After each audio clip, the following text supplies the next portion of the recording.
Hi, welcome to our first webinar for the month of March. I'm Sean Morton, and I am your facilitator for the orchestra community on the Georgia Department of Education Fine Arts Communities. So welcome. I'm excited to talk to you today about advocacy, community engagement, and how you create your program culture and community. Even more importantly, I'm really excited to hear your ideas, hopefully this month, on our discussion post about how you're doing these things in your classroom. So let's go ahead and get started. So our first topic is going to be about arts advocacy and how you're advocating for the fine arts in your local school environment. So one of the ways that we have found to successfully navigate arts advocacy in our local school is using the pre-existing months that celebrate Music in Our Schools Month and Youth Art Month, and they both happen to be the month of March. And so we've used this month to really bring attention to the fine arts at our local schools. So we make goodie bags for all our administrators, and we fill them with all kinds of swag. So T-shirts and case tags and water bottles and hats. We all have program swag, magnets and just fun stuff, snacks and candy and water bottles, just any kind of treats we can put in there. And we make these gift bags for administrators. And that way, when they're making some important decisions, they have a really positive memory of the fine arts program. Also, they become a walking billboard for us as they're wearing our stuff around campus. So we also make fine arts t-shirts that we use during this month. We have a t-shirt that represents all the arts programs at our local school, and we make them available for purchase for our students, and all of our fine arts faculty has the t-shirt, as well as we make it available for our faculty, and then our admin, we make sure they got one too. And it's a great way to build spirit around the school for the fine arts. And on Fridays, everyone can wear their fine arts shirt and really show their school spirit. We also take a week during that month in March, and we have a spirit week for fine arts. So just like you do a spirit week for homecoming or a prom, we do one for Music in Our Schools month. And so our Trium Music Honor Society really helps promote this and get the word out and make this a really great experience for our students. So on Monday, they can dress up as a rock and roll character, lots of Elvises those days. Tuesday is disco day, lots of 70s wear. Wednesday is classical. We had some Bachs and Beethovens come to school that day. Thursday is International Music Day. So we get some K-pop stars and some Bollywood stars coming in. Thursday, that's the International Music Day. And then Friday is pop. So dress like your favorite pop artist. So this is a really fun way to promote spirit and just get everybody excited about music in our schools. During the month of March also, we have small ensembles or string quartets perform in the cafeteria during lunches. Again, just to create that atmosphere of bringing awareness of our programs. And students can earn service hours for different clubs and organizations, including Trium or some of their other activities. We also have our art program. They offer an art therapy day where students and staff can come in and do some art therapy activities after school and just get some experience working with our art teachers and trying some of the neat techniques they offer in their art program. It's also a great way for them to recruit for next year. Our drum line also does some performances in the cafeteria, which the students will love. It gets everybody really pumped up to see the drum line come in.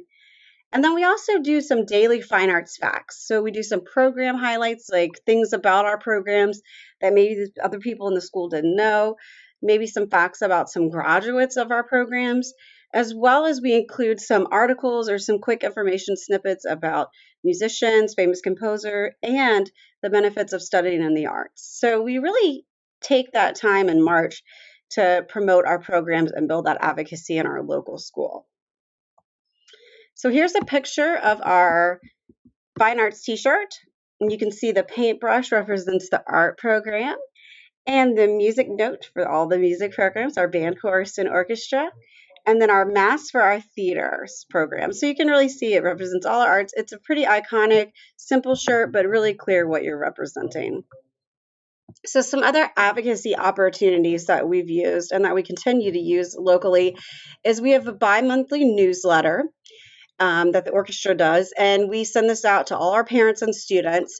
and I use S'more for that. It's if you haven't used S'more, there's a free version and a paid version. What I love about S'more is it's really pretty. It creates a really attractive newsletter, and oftentimes, if something is eye-catching, parents and students are more likely to read it. And you can theme it based on what time of year it is. They have all kinds of cool backgrounds. And it's a really user-friendly program. You can add attachments to it. You can add links. And I really use that as our main communication tool to parents. So I'll tell them what we're doing in class. And also in there, I always include some kind of article or link to something about why studying the arts in high school is important. So I really like using that tool. Another great asset of the S'more program is that with some of the paid versions, it includes a free translation service. So many of our students, their parents' English is not their first language.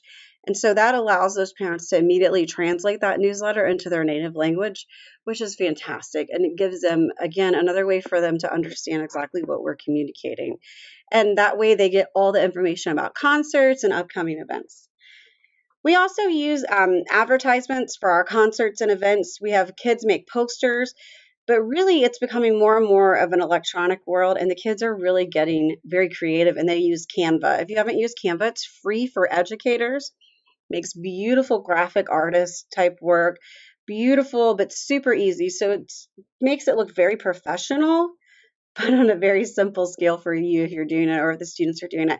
The great thing about Canva is you can produce a digital image, or you can have it printed out and make big posters or flyers or announcements. So the kids really like doing that. And actually, they're really good in Canva and can do a really great job with that. Also can make Instagram posts with it and just make it really attractive. We also put things in our school newsletter and on the daily announcements and on the scrolling announcements about upcoming events and different activities we're doing. And then we utilize our electronic sign. So in the front of our school, as in probably many of your schools, we have a large sign, announcing the name of our school. And then below that is a big electronic sign. So we use that as well to promote when we're having events or concerts and get that information out to our community. So program highlights are also emailed out to the faculty. So for example, when we have students that make band, chorus, orchestra, all-state orchestra, band, chorus, orchestra, or they make different youth symphonies or different youth ensembles, we send that information out. Now, if it's something that all three of our music programs are involved in, like all-state, we try to always send that together. So like this group of band, chorus, and orchestra students made all-state. Really looks nice if we can present a united front together. And so we try to send that information out all at once. So we send that out to all the faculty, get that also in the school newsletter. Anytime we have students make GHP or any other honors and awards our students receive, we send that out to the faculty because it's really important that the faculty knows what great students we have and that they can also celebrate with those students. So we've had students that played in the National Youth Orchestra, have done the Carnegie Hall program, all these great experiences. Sometimes their teachers don't know what wonderful students they are and all the things they're doing in the arts. So we try to really promote those activities. So here's an example of a S'more newsletter. You can see this one I did around Valentine's Day, so it's very pretty and pink. But you can change all the backgrounds, you can change all the fonts and make it really attractive however you like. So it scrolls down quite a bit, but you can see right at the top I have an article about this article. I think many of you probably saw this, was circulating about if you want smarter kids. MIT said don't teach them coding. Actually, you want to teach them music because music actually connects both sides of the brain. So it's a great article about how MIT had done all this research and found that the way we're teaching coding to kids is not that effective to connect both sides of the brain. Great article and really supportive of music education in our school system. And then below that, I have what's happening in class, what are we doing, what are the expectations. Below that, there's a whole bunch more information. I have links to all the stuff we're doing in class, where they can find information, how to contact us. I have information in there about how they can support our program through Amazon Smile, through Publix points, Kroger rewards, all those things. So it's a really great tool. I send this out every 2 weeks, and it just keeps our parents in the loop, and they know exactly what to expect. So our next section we're going to talk about is community engagement. So how are we meeting the needs of our community and letting them know that we're here? So, one of our biggest community engagement tools at my school is the Duluth Parade and Fall Festival. The city of Duluth hosts a huge fall festival every year, and a big parade is what kicks off the event. So, I think I had talked in one of my earlier webinars about how we actually prep for the parade and how that process works. But just a quick review, our students prepare 3 tunes and they rotate through the tunes. They're all memorized and they go through them throughout the parade route. We try to pick really upbeat, kid friendly tunes. So, Sesame Street is one of our favorite tunes that we use. Again, that's an attractive tune for kids. We talked about rotating in Baby Shark, just anything that's going to capture the crowd, but really fun, exciting music to get their attention. And all the students eating the bases are marching in the parade with their instruments while they're playing the tunes. We have seniors that are handing out candy and they're carrying our big advertising banner that says Duluth High School Orchestra, really big letters. The Fall Festival attracts about 100,000 people a year. So it's a big audience, many people from our community, but also from surrounding communities. So it gives us a lot of visibility. And seeing a marching orchestra is pretty unusual. So it really gathers a lot of attention. Also, we've set up a booth many times at the Fall Festival on the Saturday and Sunday of the festival. So we rent a booth space or we'll get a booth space donated, and we'll have quartets perform at the festival, or they'll go busk around the festival to draw attention. Some years, the festival's actually paid our students to play in certain parts of the festival to draw more crowds down into new areas that they're opening up for the festival. So it's a great experience for people to come by. We often will sell our fundraising tickets out there and just get that community awareness. So you can see there's my co-teacher, Dr. Lemons, on the parade route. We're lining up and you can see how far back those purple balloons go as we're lining up and getting ready for the parade. It's such a fun day, great community builder. And as we turn onto Main Street, that route is packed with people. And there's, such a great opportunity for those little kids to see us. So when we go down and we're helping recruit in 6th grade and we say, how many of you have seen the Duluth Orchestra in the parade? So many little hands go up. So those little kids see us from the time they're small when they come to the parade. And then they say, I want to do that when I get to middle school. Another great event that we use for community outreach is Cow Petty Bingo. It's a great name. I love that cow right there. So that's our annual fundraiser. Cow Patty Bingo is where we sell tickets, and we're selling raffle tickets. We ask each kid to sell 10 raffle tickets. They're $5 a piece. And each ticket is randomly assigned a spot on a grid. And the day of the event, the field is fenced off. It's gridded off. We know where each space is. And if the cow makes his first deposit on your space, you win $1,000. So it's a great fundraiser for our program. But really what makes it great for the community is the day of the event, it's a festival. So we have people come out. We have a petting zoo with all kinds of fun little animals, bunny rabbits, chickens, donkeys, all kinds of fun things. The cow obviously is part of the petting zoo once he's done his work. And then we have games and activities. We have a big wooden cow that has a milking contest. There is limbo contest, all kinds of things, dance contests, face painting. The kids set up a movie room. So if they get hot outside, they can come in and watch a movie. We have a dunk tank. We've had pie contests where you can pie the teachers. Tons of concessions, all kinds of just different contests and fun activities. So people in our community will bring their small children out because we have activities that are geared towards them, face painting, little games, petting zoo. These are all things that little kids really like. Our students will also bring their younger brothers and sisters, which is great because then they want to be part of the orchestra as they get older too. So that's a great way for us to build community is through our fundraiser, Cow Petty Bingo. So there's the little cow, and you can see he's a dwarf cow.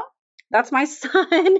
We put him in the pen with the cow beforehand, and you can see the pen is there, and you can see the flags on the edge of the pen. That's how we do the grid.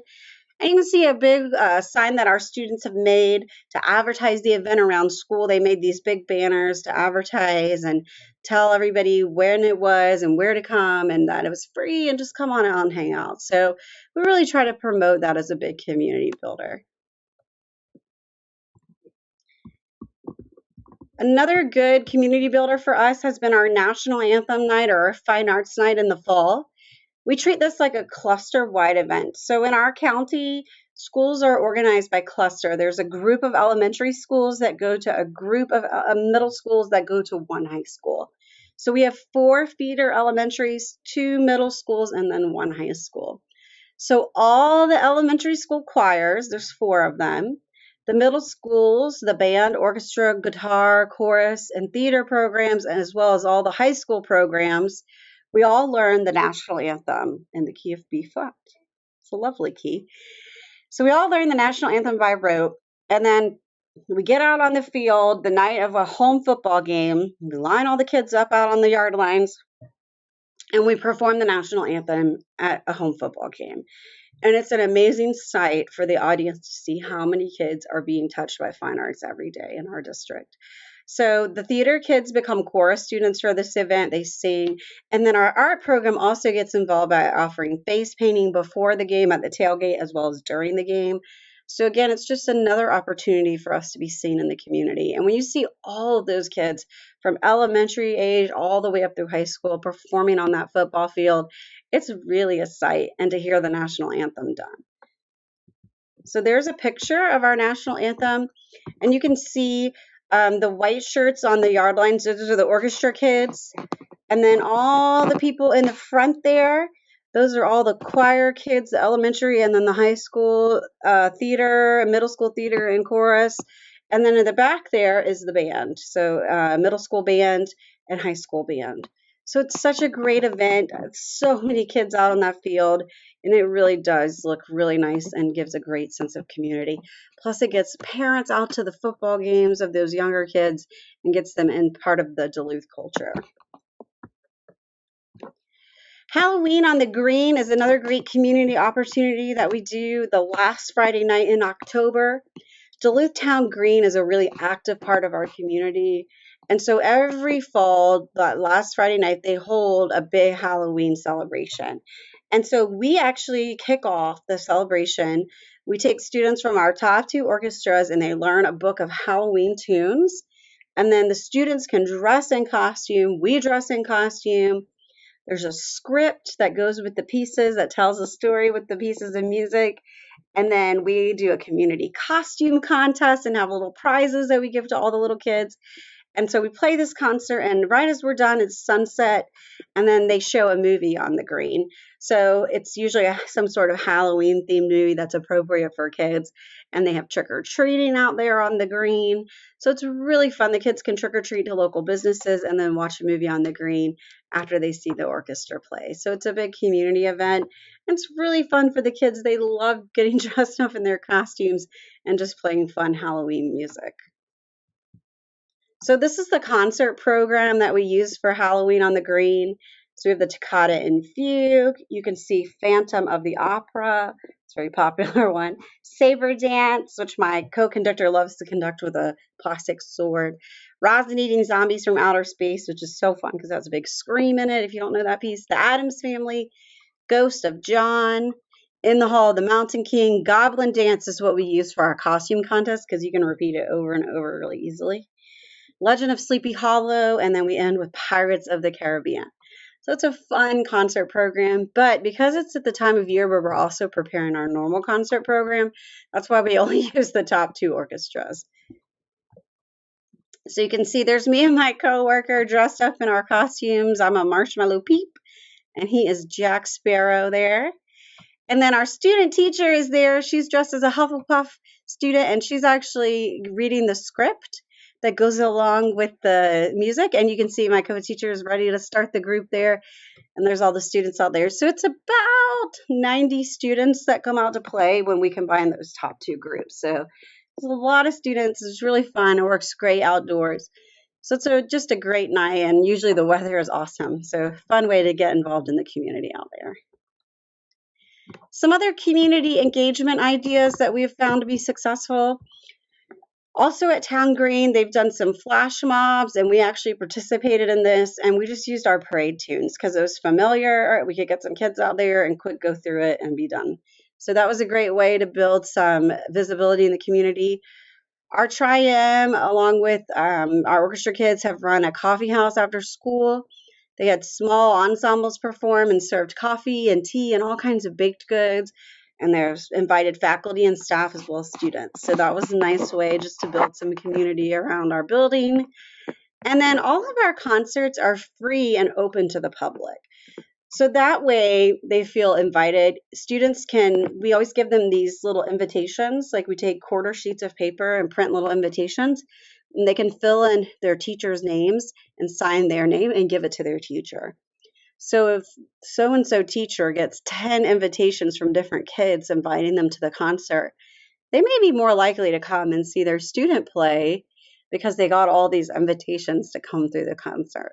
So we really like doing that. I feel like the other teachers and maybe other people are more likely to come if they get an invitation from a student versus from us.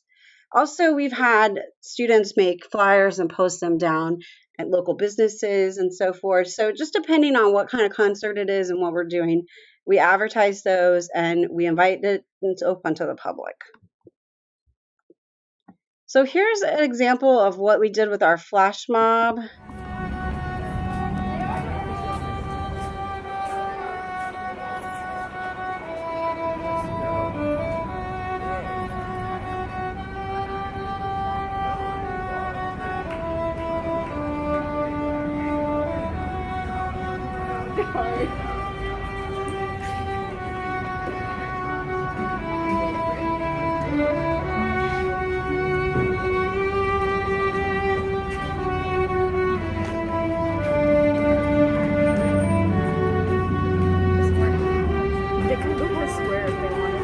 There's a whole bunch. Oh, they're all coming.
That gives you kind of a good idea of what that looked like. So it was just a fun way to get the kids out there. It was a Thursday evening, and a lot of people were starting to come out and head to the restaurants, and so it was just a fun way to be in the community. So our last topic we're going to talk about today is how you create community in your own program, as well as how you create your own professional community. So in your classroom, creating community, why this is important. It really helps give students an identity. It really helps them feel like, hey, this is my place and this is what it's like. This is what orchestra is. It helps with retention when students have that feeling of community and like they belong to something. And it creates ownership and accountability. Students feel like if they belong to something and they feel proud of something, they're going to want to make sure that it stays nice and they're going to want to be part of something if they're proud of it.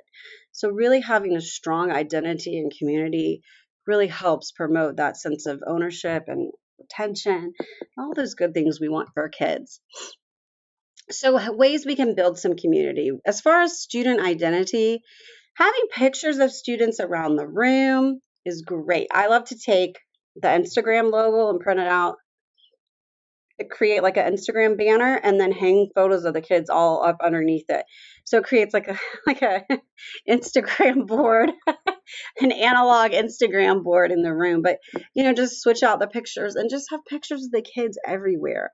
And they love to look and see who's on the wall there. And oh, look, that was at prom last year, and this was at this event, and just to get excited to see each other on the board there.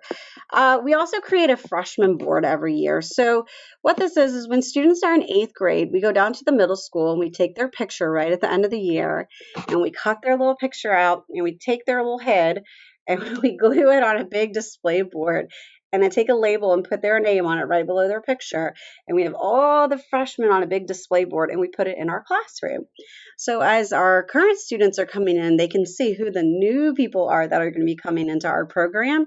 And then as the 9th graders come in, they already have a sense of belonging because there they are on the class of 2025 incoming 9th grade board. And so it's really fun to see that. And then we keep those boards, and when we're seniors, we get them back out so they can laugh at themselves and see how much they've grown and changed. Social media is another great way to build identity, whether it's posting, funny orchestra memes, posting funny pictures of yourself. My co-director and I like to do all kinds of funny stuff, or posting, just pictures of the kids doing stuff, but definitely having a social media presence. I would recommend that as a teacher, you run that and not let kids run that, just to protect yourself. T-shirts are a great way to build community, or any kind of swag with your program. You're become a walking advertisement. Student officers are a great way to build community because it creates that sense of ownership. And then they're making the announcements, they're helping you plan the events. Students are so capable, especially the older students, the high school age students, but even middle school students can be given some responsibility and really create this sense of ownership in the program. So familiarity goes along with also student trust and predictability. Having predictable locations for materials, like where is the rosin? Ours is hot glued on the wall in the same place every time. So knowing where to go get the rosin, it's back there hot glued on the wall. I can rosin my boat and move on with my life. The bases, where are the bass tuners? Where's the bass rosin? Having this sense of I know where everything is and it's in a clear place where I can get to it. Having clear routines. When the students come in, they know after the bell rings, they have 3 minutes to unpack and be ready to go. Their phone goes in the cell phone pocket, and then we're ready to start class. So having this just creates this sense of familiarity, that they know what's going to happen and it's predictable. And that makes students feel comfortable and safe. Building student trust and predictability. Again, having that safe environment with clear expectations. Seating charts are great. You can rotate them as much as you want. I think it's great to rotate seating often, early and often, but make it where kids can find the seating chart. Have a daily slide with your activities, or if you're old school, write it on the board. That's fine too.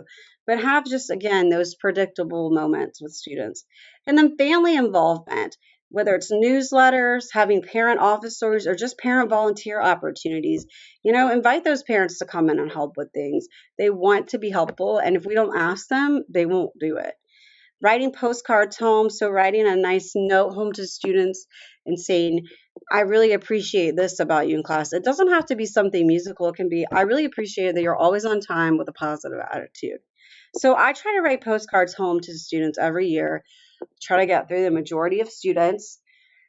And I really try to write postcards to kids that I feel like don't get a lot of recognition in other places. And it's really funny. I have a student, she's now majoring in music at Kennesaw, and she still has her postcard I wrote her as a 9th grader. And she said, I have that postcard because it meant so much to me as a 9th grader. And she said she remembers coming in as a senior and seeing me write those postcards. And she said, that it really meant something to me. So again, just if you're not big on handwriting, then send emails, but let the parents and the students know how much you appreciate them. Find something good to say about those kids, even if it's hard. And then having family activities, whether it's picnics or like us, our cow patty bingo, where you can get those families involved and be part of the school community with you.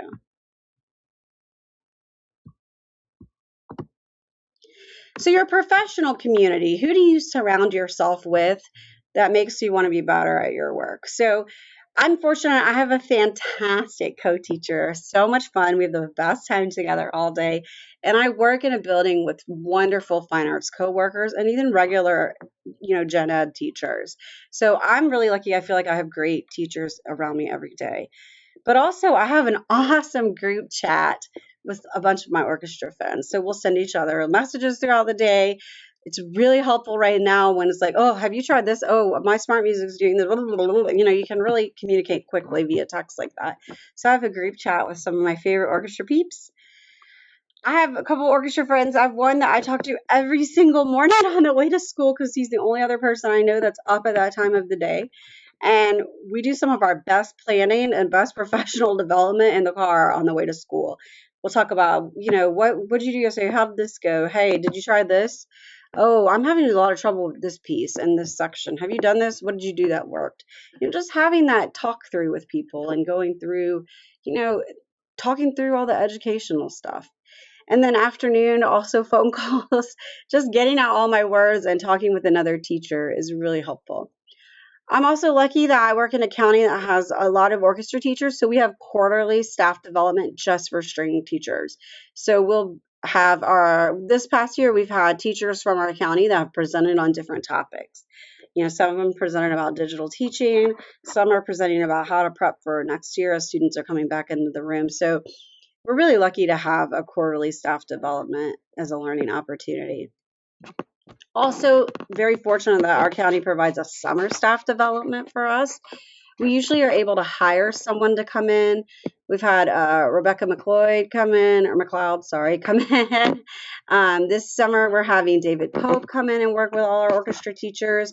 We've had Bob Gillespie. We've had all sorts of different people come in and do summer staff development. Chris Selby came several years ago when his book was first coming out, the Habits book. That was so helpful. And it's just great to have these people come in and help get us excited. And we always have it in July, right before we go back in August, so that we get excited and ready to start the year fresh. And then state and national conferences and workshops, to me, are some of the best ways to build your professional community. You meet so many cool people at these events, and all just from all different areas of the country and the state. And you get the opportunity to hear all sorts of different information. So I really recommend, if you haven't gone to our state conference or any of the national conferences for our area, for our content area, I would really recommend that. It's so valuable. And there's so many great teachers out there for us to all learn from. And then hopefully you're going to be using this Georgia Department of Education community for orchestra to do some professional development. And hopefully we'll have some great conversations going forward about all these topics we're working on. So I think about my professional community. I'm so inspired by them. I'm especially inspired by my teachers that are just surrounding me every day. And they make me want to be a better teacher. I look at them and it inspires me to want to work harder. And I think that if you can be around people like that and they make you want to get just fresh ideas and be better every day, that's the sign of a really great professional community. So here's a couple of pictures of my personal professional community. We had I guess it was 2 years ago now, we decided in our county we wanted to start a high school honor orchestra where students from every school would be represented for a weekend. And so this was our dream team there, me and Laura and David, and we had the best time doing that and just working together. You can see some of us are at conferences together, hanging out, whether we're in Chicago or in Athens. And then one of my best buddies got married, and a bunch of our music teacher friends, we were all in the wedding. So it's really fun to have this group of people that I don't only get to share my professional life with, but also my personal life. So I feel like I'm very lucky, and I recommend having a really good group of professionals around you. So that's the end of this webinar. I am so excited to hear your ideas now. So please hop on to our discussion post and share with us what you're doing in your classroom so that we can have some great conversations. You'll see the Department of Education website listed below, as well as the YouTube channel. And I look forward to hearing from you. Have a wonderful day.